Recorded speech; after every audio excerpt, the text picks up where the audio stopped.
Hello everyone, welcome back to our channel Login 8. In this video, I will guide you on how to log out from Gmail on PC. So if you also want to log out from Gmail on PC, this video is just for you. Follow the simple steps and you'll be able to do it. So first of all, what you have to do is launch open Google Chrome. You can see over here, I've already opened it. Now here on Google Chrome, you'll be able to see the option for Gmail. All you have to do is click on it. Now your Gmail will be opened. You can see several options over here.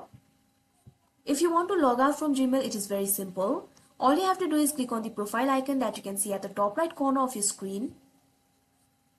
Now here you'll be led to this kind of interface. Here you'll be able to see your profile icon. You can also see your name over here. You can also see the option for manage your Google account. Here you can also see option for add account. So if you want to log out from your account, all you have to do is click on this option. So click on the sign out option. Now you can see over here you've been logged out from your account. If you want to log back in, all you have to do is click on your account and then you'll have to enter your password and then you'll be able to log in again. So that is how you log out from Gmail on PC. I hope you found this video helpful. Thank you for watching. Make sure to like, share and subscribe to our channel.